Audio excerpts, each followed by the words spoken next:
കാസർഗോഡ് എരഞ്ഞിപ്പുഴയിൽ കാണാതായ 3 കുട്ടികളിൽ ഒരാളുടെ മൃതദേഹം കണ്ടെത്തി എന്ന വിവരം പുറത്തുവരികയാണ്. കുട്ടികൾ പുഴയിൽ കുളിക്കാൻ എത്തിയത് എന്നാണ് സംശയം. സ്ഥലത്ത് തെരച്ചിൽ തുടരുകയാണ്. വിവരങ്ങളുമായി അരുൺ പാറയ്ക്കൽ ചേരുന്നുണ്ട്. അരുൺ പാറയ്ക്കൽ, എന്താണ് സംഭവിച്ചത്? എവിടെ നിന്നുള്ള കുട്ടികളാണ് അപകടത്തിൽപ്പെട്ടിരിക്കുന്നത്? ഇപ്പോൾ തെരച്ചിൽ എങ്ങനെ? വിവരങ്ങൾ എന്താണ് അരുൺ പാറയ്ക്കൽ? റീജിത്ത്, കാസർഗോഡ് ആദൂർ പോലീസ് സ്റ്റേഷൻ പരിധിയിലെ എരഞ്ഞിപ്പുഴ എന്ന സ്ഥലത്താണ് ഈ അപകടം ഉണ്ടായിരിക്കുന്നത്. എരഞ്ഞിപ്പുഴയിൽ ഇറങ്ങിയ കുട്ടികളാണ് 3 കുട്ടികളാണ് അപകടത്തിൽപ്പെട്ടത്. എരഞ്ഞിപ്പുഴ സ്വദേശികൾ തന്നെയാണ്.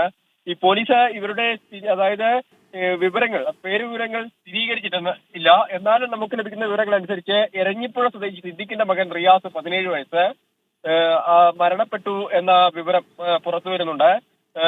എരഞ്ഞിപ്പുഴ സ്വദേശി അഷറഫിന്റെ മകൻ യാസിൻ 13 വയസ്സ്, മജീദിന്റെ മകൻ സമദ് 13 വയസ്സ്.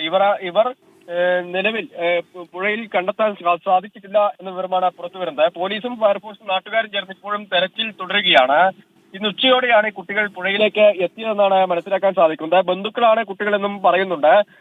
കുട്ടികൾ പുഴയിലെത്തി കുളിക്കുന്നതിനിടയിൽ ഒരാൾ അപകടത്തിൽപ്പെടുകയായിരുന്നു. മറ്റു 2 പേർ ചേർന്ന് ഈ കുട്ടിയെ രക്ഷപ്പെടുത്താനുള്ള ശ്രമം നടത്തുന്നതിനിടയിൽ 3 പേരും കയത്തിൽ അകപ്പെടുകയായിരുന്നു എന്നാണ് അറിയാൻ സാധിക്കുന്നത്. നിലവിൽ പോലീസും സ്ഥലത്തെത്തിയിട്ടുണ്ട്.